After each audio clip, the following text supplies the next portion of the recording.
Si una imagen vale más que 1000 palabras, estas fotos históricas valen volúmenes enteros. Desde un perro que se convirtió en prisionero de guerra hasta una de las modas más extrañas de la historia, aquí hay 20 fotos históricas raras que lo dejarán sin palabras. Número 20. El perro que se convirtió en prisionero de guerra. Conozca a Judy, la única perra que ha sido prisionera de guerra durante la Segunda Guerra Mundial. Judy, una pointer inglesa de color blanco y negro, originalmente formaba parte del ejército.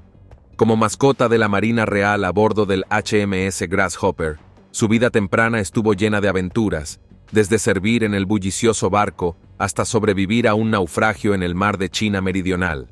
Abandonada en una isla desierta con la tripulación sobreviviente, los agudos sentidos de Judy salvaron vidas cuando descubrió un manantial de agua dulce, un recurso que significó la diferencia entre la vida y la muerte para los marineros varados. Después de una angustiosa huida de la isla, Judy y la tripulación atravesaron las densas selvas de Sumatra, donde ella y su tripulación tuvieron que sobrevivir a cocodrilos y tigres. Pero ese no fue el final de su viaje. Poco después, el grupo fue capturado y llevado a un campo de prisioneros de guerra japonés en Madan, Sumatra. A pesar de las brutales condiciones, la lealtad de Judy hacia sus compañeros humanos nunca vaciló. Y entonces, Frank Williams, el aviador líder que se unió a Judy, ideó un astuto plan para protegerla.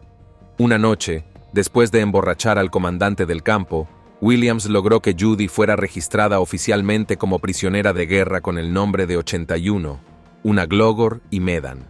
Este acto sin precedentes significó que Judy recibió el mismo trato y raciones que los prisioneros humanos, asegurando su supervivencia en las duras condiciones. Finalmente, en 1945, después de años de penurias, el campo fue liberado y Judy finalmente regresó al Reino Unido con Williams.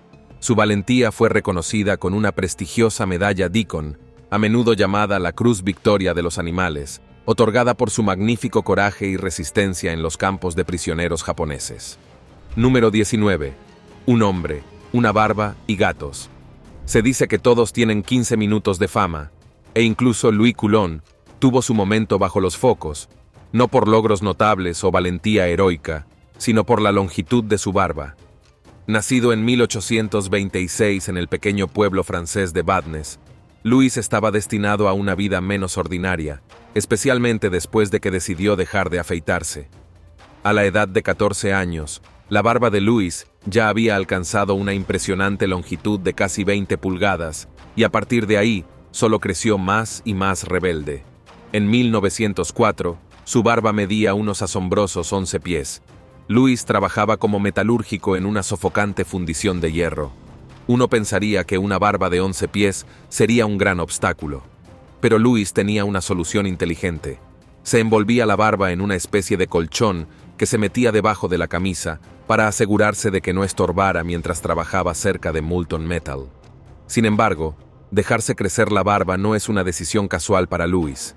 Verás, su barba servía como un acogedor lugar de descanso para sus amados gatos, que a menudo eran fotografiados acurrucados cómodamente entre los gruesos pliegues de sus bigotes. Esta rareza lo convirtió en una celebridad local, y su imagen apareció en innumerables postales, convirtiéndolo en un rostro familiar en toda Francia.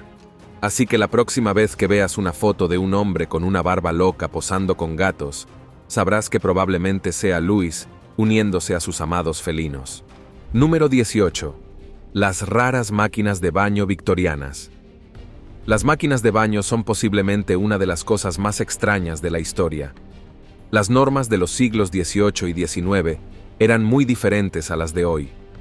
En aquel entonces, las mujeres que querían disfrutar de la playa necesitaban usar trajes de baño que cubrieran la mayor parte de sus cuerpos y estar en máquinas de baño. Estos carros de madera, a menudo elaborados y equipados con ruedas, eran un elemento básico en las playas de toda Gran Bretaña y otras partes de Europa. La máquina de baño típica tenía aproximadamente 6 pies de alto y 8 pies de ancho, con un techo puntiagudo y puertas en ambos extremos. Una puerta daba a la orilla, lo que permitía al bañista entrar y cambiarse de ropa y disfrutar de su privacidad. Después, la máquina se introducía en el agua, a menudo mediante caballos o asistentes humanos, y el bañista podía salir por la otra puerta, protegida de las miradas indiscretas de los bañistas, y entrar directamente al mar. Algunas, como las que utilizaba la reina Victoria, estaban equipadas con lujosos interiores, espejos e incluso una pequeña terraza. La máquina de baño de Victoria, por ejemplo, tenía una red de seda para evitar que sus hijos entraran al agua accidentalmente. Sin embargo, a medida que las actitudes sociales comenzaron a cambiar a finales del siglo XIX, los rígidos códigos morales que exigían esa privacidad empezaron a erosionarse. A principios del siglo XX, cuando el baño mixto empezó a ser más aceptado, la máquina de baño cayó en desuso y fue sustituida por casetas de playa y zonas de baño abiertas. Número 17. La policía de Nueva York y sus coches de pasarela. En los años 50 y 60, la policía de la Autoridad Portuaria de Nueva York utilizó un método ingenioso y peculiar para patrullar los túneles Holland y Lincoln. Pequeños coches de pasarela eléctricos. Estos vehículos en miniatura, de no más de 2 pies de ancho, fueron diseñados especialmente para circular por las estrechas pasarelas que discurrían a lo largo de los carriles principales de tráfico de los túneles. Estos coches se introdujeron por primera vez en 1955 como una solución al engorroso proceso de hacer que los agentes patrullaran los túneles a pie. Equipados con un motor eléctrico de 3 CV, los coches de pasarela podían alcanzar velocidades de hasta 12 millas por hora, lo que permitía a los agentes responder rápidamente a las emergencias, despejar atascos de tráfico o incluso ayudar en accidentes dentro del túnel. Los coches eran bidireccionales, lo que significa que los agentes podían conducirlos en cualquier dirección sin darse la vuelta, gracias a un asiento giratorio en la pequeña cabina cerrada con vidrio. Puede que sea bastante cómico y divertido de ver, pero bueno, era eficiente. Sin embargo, alrededor de 2011, estos vehículos de pasarela fueron finalmente eliminados por las tecnologías de vigilancia modernas. Número 16. Autobuses tirados por caballos. Estás viendo un autobús tirado por caballos, un modo de transporte popular en el Londres de 1890. A diferencia de los autobuses modernos, los autobuses tirados por caballos son impulsados por, caballos. El autobús tirado por caballos típico era un autobús de 2 pisos con pasajeros sentados en 2 niveles. Cada autobús era tirado por 2, o a veces, 4 caballos, dependiendo del terreno y el peso de los pasajeros. Los caballos trabajaban por turnos, ya que las demandas de tirar de estos vehículos pesados eran intensas.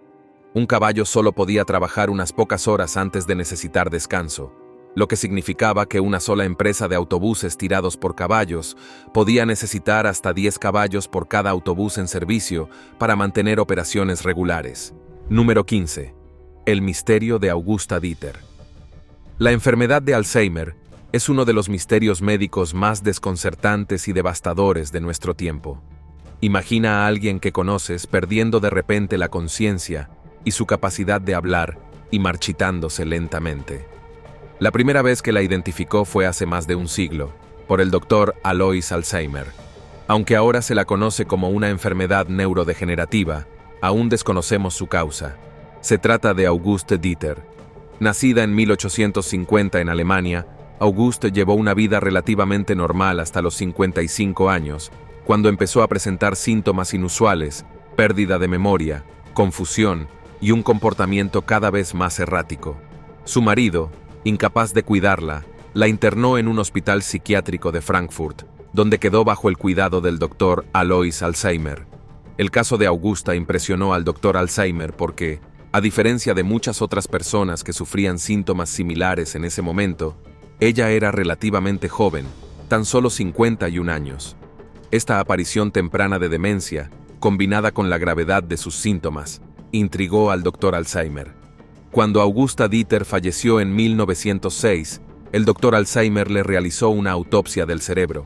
Utilizando técnicas de tinción recientemente desarrolladas, Alzheimer observó grumos anormales de proteínas, ahora conocidos como placas amiloides, y haces enredados de fibras llamados ovillos neurofibrilares. Número 14.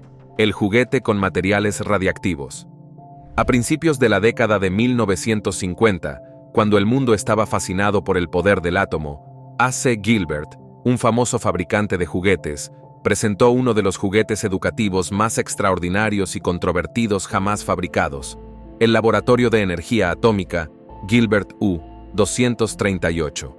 El kit científico era bastante realista, demasiado realista como para contener materiales radiactivos reales. El kit, que originalmente se vendía por $49,50, una suma considerable equivalente a unos $630 actuales, incluía un contador Geiger, una cámara de niebla, un electroscopio e incluso 4 frascos con minerales que contenían uranio. Permitía a los niños observar la trayectoria de los electrones y las partículas alfa que viajaban a velocidades increíbles y realizar varios experimentos que demostraban los principios de la física nuclear. Suena educativo, pero el uranio que contenía era mortal. Aún así, se comercializó como seguro, con garantías del Laboratorio Nacional de Oak Ridge. Debido a su alto costo y al público nicho al que se dirigía, el Laboratorio de Energía Atómica solo estuvo disponible durante un corto periodo de tiempo, de 1950 a 1951, antes de que lo retiraran del mercado. Hoy se lo recuerda como uno de los juguetes más peligrosos jamás vendidos. Número 13. Cuando se ocultó la verdad detrás del amianto. En la década de 1950, se aclamó al amianto como un material milagroso, que se usaba en todo, desde materiales de construcción hasta productos para el hogar. Debido a sus propiedades ignífugas y aislantes, se usaba para tejer telas, rociar sobre techos, mezclar con cemento, e incluso se encontraba en artículos de uso diario como tablas de planchar y secadores de pelo. El uso generalizado del amianto se debió a su versatilidad y eficacia, lo que lo convirtió en un producto básico en varias industrias, especialmente en la construcción y la fabricación. Pero, bueno, ya debes saber que el amianto está lejos de ser el material milagroso que es. Más que un material versátil, el amianto es mortal.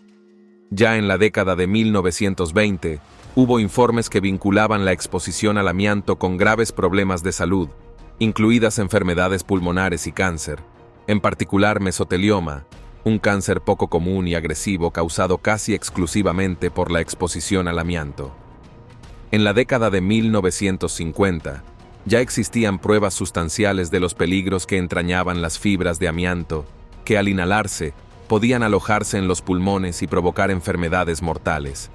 A pesar de ello, la industria del amianto se dedicó a restar importancia y ocultar la verdad sobre los peligros del amianto. Los documentos internos de la época revelan que las empresas eran conscientes de los riesgos para la salud, pero optaron por suprimir esta información para proteger sus beneficios. Llevaron a cabo investigaciones secretas, manipularon campañas de relaciones públicas e incluso presionaron contra las normativas que limitarían el uso del amianto o exigirían advertencias sobre sus peligros. Número 12. El escritorio de Albert Einstein, después de su muerte. El 18 de abril de 1955, una de las mentes más grandes de la historia, Albert Einstein, falleció a la edad de 76 años. Una de las fotos más icónicas tomadas después de su muerte es su escritorio desordenado, donde el genio había pasado sus últimas horas. Este escritorio, ubicado en su oficina en el Instituto de Estudios Avanzados en Princeton, Nueva Jersey, quedó exactamente como estaba en el momento de su muerte. Los papeles estaban esparcidos por la superficie, llenos de cálculos y notas que reflejaban la mente de un hombre que todavía estaba profundamente comprometido con su trabajo hasta el final. El último proyecto inacabado de Einstein, que yacía entre los papeles de su escritorio, fue un intento de desarrollar una teoría de campo unificado, un marco teórico que unificara las fuerzas de la naturaleza en una única ecuación. Esta fue la culminación de décadas de pensamiento y trabajo, un desafío final que Einstein, a pesar de sus mejores esfuerzos, no pudo resolver antes de su muerte. Esta foto no solo es uno de los legados de Albert Einstein, sino que también inició debates sobre cómo es realmente la productividad. Un espacio de trabajo impecablemente limpio conduce a un pensamiento claro. Pero bueno, tal vez para algunas personas, un escritorio desordenado es justo lo que necesitan para cuantificar las fuerzas de la naturaleza. Así que si trabajas mejor con desorden por todas partes, no hay juicio aquí. Número 11. Cabinas telefónicas abarrotadas. Durante la última década, hemos sido testigos de muchas modas y tendencias extrañas sobre la rapidez con la que alguien puede compartir algo en Internet. Estas cosas van y vienen, y una tendencia es reemplazada por otra. Sin embargo, en menos de un año, las tendencias y modas ya existían incluso en el siglo XX. Una de las tendencias más extrañas es la de atiborrar las cabinas telefónicas, una locura bizarra que consiste en amontonar a la mayor cantidad posible de personas en una sola cabina. ¿Por qué? Bueno, al igual que las modas y tendencias modernas, casi siempre no hay una razón, y comienza al azar. Un buen día de 1959, en la UEMCA de Durban, en Sudáfrica, 25 estudiantes lograron apiñarse en una sola cabina telefónica. De alguna manera, esto se extendió, y la moda llegó rápidamente a los Estados Unidos, donde se convirtió en una locura total en los campus universitarios. El fenómeno no duró mucho, como ocurre con la mayoría de las modas. A principios de la década de 1960, la novedad había desaparecido, y la atiborración de cabinas telefónicas pasó a la oscuridad. Número 10. La ciudad amurallada de Kowloon. Alguna vez fue el lugar más densamente poblado del mundo, 30.000 personas en 6,4 acres. Esa es la definición de la frase, envasado como una lata de sardinas. Sí, esa era la realidad para quienes alguna vez vivieron en Kowloon Walled City, uno de los lugares más densamente poblados y notorios del planeta. Originalmente una fortaleza militar china, la ciudad amurallada se convirtió en una zona autónoma en gran medida libre de la supervisión gubernamental, después de que los británicos arrendaran los nuevos territorios circundantes a China en 1898. Con el paso de las décadas, especialmente después de la Segunda Guerra Mundial, se convirtió en un asentamiento extenso y sin regulación, sin control gubernamental formal. La ciudad amurallada de Kowloon desarrolló su propio conjunto de reglas, donde los residentes construían edificios imponentes e interconectados sin tener en cuenta los códigos de seguridad o la planificación urbana. Los callejones estrechos, apenas lo suficientemente anchos para una sola persona, estaban llenos de tiendas, escuelas, restaurantes y fábricas. Número 9. Volar. En los años 50, era muy distinto de las cabinas de clase económica abarrotadas que conocemos hoy. Se puede decir que la clase económica de los años 50 sería comparable a volar en primera clase hoy en día. Los asientos de la clase económica durante los años 50 no le harán desear más. El espacio para las piernas era amplio, con asientos que se reclinaban lo suficiente para que los vuelos largos fueran realmente cómodos. Los pasajeros tenían espacio para estirarse y las cabinas estaban mucho menos abarrotadas que en la actualidad. El ancho del pasillo y el espacio entre asientos, que es la distancia entre filas, eran comparables a lo que encontraría en la clase económica premium actual o incluso en primera clase. En algunas aerolíneas, los pasajeros disfrutaban de comidas de varios platos servidas en porcelana auténtica, con cubiertos y a veces, incluso con una copa de champán para brindar por el viaje. La comida solía ser preparada por chefs e incluía opciones gourmet, un marcado contraste con los bocadillos envasados y las comidas preparadas previamente que son comunes en los vuelos económicos modernos. Sin embargo, el precio de volar en ese entonces era comparativamente más caro que un solo boleto de clase económica en la actualidad. Los aviones también son mucho más seguros hoy en día, aunque por supuesto, el nuevo modelo de negocios implica meter tantos pasajeros como sea posible en un solo vuelo para maximizar las ganancias. Pero bueno, al menos las turbulencias no son motivo de preocupación cuando estás a decenas de miles de pies de altura en el aire. Número 8. Cunas elevadas. Varias fotos de la década de 1950 te harán darte cuenta de que muchos inventos centrados en los bebés y los niños pequeños eran bastante contraintuitivos y temerarios, por decirlo menos. Solo echa un vistazo a esta. Estás viendo una foto de una cuna elevada o una cuna elevada. Diseñadas para bebés en vuelos de larga distancia, estas cunas para bebés eran básicamente artilugios similares a hamacas que se sujetaban de forma segura a los portaequipajes por encima de las cabezas de los pasajeros. Su objetivo era proporcionar comodidad y seguridad a los bebés durante el vuelo, permitiéndoles dormir mientras sus padres se relajaban. El diseño era muy bien pensado, con laterales lo suficientemente altos para evitar que el bebé se cayera durante una turbulencia leve, una característica que era fundamental en una época en la que los cinturones de seguridad para bebés eran prácticamente desconocidos. Las aerolíneas modernas, por supuesto, se han alejado de este tipo de disposiciones de asientos tan aventureras, con cunas ahora sujetas de forma segura al nivel del asiento y normas de seguridad mucho más estrictas. No puedo imaginar la ansiedad de una madre al ver a su hijo colgando por encima de su cabeza durante una turbulencia. Número 7. Charlie Chaplin sin maquillaje. Charlie Chaplin es uno de los nombres más populares de la historia. La mayoría de la gente lo conoce por actuar en películas de comedia muda y por su icónico maquillaje facial. Sin embargo, detrás de su personaje de actor, había un escritor, director, compositor y una de las figuras más influyentes de la historia del cine. Sin su maquillaje, Chaplin era sorprendentemente diferente. Su rostro, naturalmente expresivo, carecía de la exageración cómica que proporcionaba el maquillaje. No es de extrañar que haya afirmaciones sobre que Charlie Chaplin perdió su propio concurso de dobles. Si bien este fragmento de la historia no está probado, verlo sin maquillaje lo hace creíble. Número 6. Madres ocultas en la era victoriana. Aquí hay otra foto extraña que proviene de la era victoriana. Aquí se ven fotos de bebés, y detrás de ellos están sus madres sosteniéndolos, excepto que tienen toda la cara y el cuerpo cubiertos. Estas personas son las madres ocultas de la era victoriana. La lógica detrás de estas fotos bastante espeluznantes es bastante simple.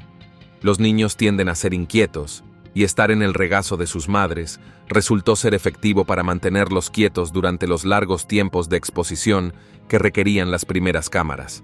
Por espeluznante que sea, esta práctica fue una solución práctica a un problema técnico de la época. En algunas imágenes se puede ver un contorno vago de la figura de la madre, lo que hace que la adorable foto sea algo espeluznante. Afortunadamente, ahora hay cámaras modernas, Photoshop y herramientas de edición disponibles. Número 5. Recibo antiguo.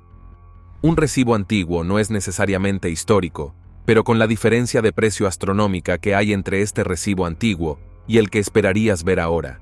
La gente está aclamando esta foto como un gran hallazgo. Esta es una foto de un recibo de supermercado de hace 30 años, y solo puedes llorar de lo baratos que eran los productos en ese entonces. ¿Carne picada por 55 peniques? No te puedes imaginar el precio hoy, que es casi 10 veces más caro. ¿Quieres hamburguesas de carne de primera calidad? Fácil. Eso es una libra 39 peniques o $175. Una locura. En 1994, una compra típica en el supermercado Tesco podía costarle alrededor de 29 libras por unos 27 artículos, incluidos productos básicos como carne de res, aceite de cocina e incluso un periódico. Hoy, esa misma cesta de productos le costaría casi 60 libras, o $79. La inflación es real y dolorosa. Número 4. La mujer apodada como la más fea del mundo. Todos llevamos vidas diferentes, y algunos las soportan con mayor fortaleza que otros. Cada persona enfrenta sus propios desafíos y tribulaciones, pero hay casos que destacan por su particular dureza. La vida de Marianne Bevans es un ejemplo conmovedor de una existencia marcada por el dolor y la adversidad. En sus primeros años, Marianne parecía llevar una vida como la de muchos otros. Se casó, formó una familia y experimentó la alegría de la maternidad al tener hijos. Durante este tiempo, su vida transcurría con relativa normalidad, llena de las alegrías y preocupaciones cotidianas que conlleva criar a una familia. Sin embargo, el destino tenía preparado un giro dramático para Marianne. En el año 1914, su mundo se derrumbó cuando su esposo falleció repentinamente. Este trágico suceso la dejó viuda y sola, con la enorme responsabilidad de cuidar y mantener a sus 4 hijos pequeños. La pérdida de su compañero de vida no solo significó un golpe emocional devastador, sino también un desafío económico y práctico abrumador. Además del dolor de la pérdida, Marianne enfrentó otra prueba, la macromegalia, una enfermedad rara causada por un tumor en la glándula pituitaria. Esta condición alteró drásticamente su apariencia física y trajo complicaciones de salud adicionales. Marianne falleció en 1933, dejando un legado de fortaleza y devoción maternal. Su historia ejemplifica la resistencia humana ante la adversidad y los sacrificios que muchos padres hacen por sus hijos. Número 3. Entrega de Sobaya a Japón. Imagínate que viajas un poco atrás en el tiempo, digamos a principios del siglo XX en Japón. Mientras caminas, puedes encontrarte con varios hombres en bicicleta, balanceando enormes pilas de cajas sobre sus hombros, corriendo por estrechos callejones y mercados concurridos. Alguien fuera de Japón podría no ser capaz de adivinar correctamente qué están entregando estos hombres. Soba, el plato de fideos de trigo sarraceno que ha sido un alimento básico en la cocina japonesa durante siglos. En el siglo XX, recibir soba significaba recibirlos de estos repartidores de soba, conocidos como sobaya. A principios del siglo XIX, cuando ciudades como Tokio comenzaron a modernizarse, la demanda de opciones de comida rápida y conveniente creció. Aquí es donde entró en escena el sobia. Estos hombres apilaban múltiples tazones de soba, a veces hasta una docena o más, en un portador especial de madera. Esta pila podía alcanzar casi 4 pies de altura, y el sobaya equilibraba esta precaria carga con una mano mientras manejaba una bicicleta con la otra. Las calles de Tokio no estaban pavimentadas como lo están hoy. A menudo eran desiguales y estaban abarrotados, lo que hacía que esta hazaña fuera aún más impresionante. Sin embargo, a medida que Japón continuó modernizándose, la práctica de la entrega de soba en bicicleta fue desapareciendo gradualmente. Y por eso, ver estas fotos probablemente resulte nostálgico para aquellos que alguna vez vieron a estos repartidores en las calles. Número 2. Macarrones. Los pony corgis no solo son conocidos por sus traseros peludos, sino también por ser la querida mascota de la difunta reina Isabel. Sin embargo, en cuanto a los antiguos residentes animales de la Casa Blanca, no tenemos caninos, sino un pony Shetland llamado Macaroni. Puede que te sorprenda ver fotos del lindo pony deambulando por la Casa Blanca en la década de 1960. Macaroni era la mascota de nada menos que Caroline Kennedy, la hija del presidente John F. Kennedy. A principios de la década de 1960, la familia Kennedy era el epítome del encanto y el carisma estadounidenses, y su vida en la Casa Blanca era seguida de cerca por el público. Entre las muchas historias que cautivaron la imaginación de la nación, se encuentra la de Macaroni, que fue un regalo de Lyndon B. Johnson a la joven Caroline, quien luego se convertiría en presidente tras el asesinato de JFK. Macaroni no era solo una mascota privada de la familia.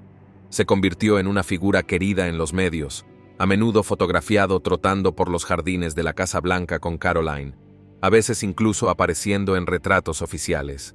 La fama de Macaroni incluso lo llevó a aparecer en la cultura popular. Se lo mencionaba en canciones y su imagen circulaba ampliamente en periódicos y revistas. De hecho, se volvió tan conocido que incluso se le dio el título honorífico de primer pony. Número 1. Obsesión alemana por posar con mascotas de osos polares. Si miras fotos antiguas tomadas en Alemania en el siglo XX, es posible que encuentres varias que se destaquen por la presencia de una mascota de oso polar. Ahora bien, esta mascota en realidad no representa una marca. En pocas palabras, Alemania tenía una extraña obsesión con los osos polares. El origen de esta obsesión por posar con mascotas de osos polares se remonta a principios del siglo XX. En 2006, en el zoológico de Berlín, nació en cautiverio un oso polar llamado Knut. Fue el primer cachorro de oso polar que sobrevivió a la infancia en el zoológico en más de 3 décadas y cautivó a millones de personas, no solo en Alemania, sino en todo el mundo. Las multitudes acudían al zoológico a diario para ver al adorable cachorro, y pronto su imagen estaba en todas partes, desde productos hasta campañas publicitarias. Sin embargo, incluso antes de Knut, los berlineses y los visitantes llevaban mucho tiempo fascinados con estos osos blancos. En Alemania, el oso polar era visto como un símbolo de fuerza y resistencia, y no pasó mucho tiempo antes de que el oso encontrara su lugar en el ámbito del marketing y las apariciones públicas. Y así, a mediados del siglo XX, durante el apogeo del Wirtschaftswunder, milagro económico de Alemania, las mascotas de osos polares se convirtieron en una imagen habitual en diversos eventos públicos, especialmente en Berlín. Ya fuera en partidos deportivos, mercados navideños o festivales locales, estas mascotas servían como animadores y embajadores. La gente se sintió atraída por el comportamiento juguetón y amistoso de las mascotas, y posar para fotos con ellas se convirtió en una actividad popular. Hoy en día, posar con las mascotas osas polares sigue siendo un pasatiempo muy querido en la nación. especialmente durante los meses de invierno, cuando es más probable encontrar estas figuras en diversos eventos y celebraciones. La historia es verdaderamente fascinante. Nos vemos en el próximo video.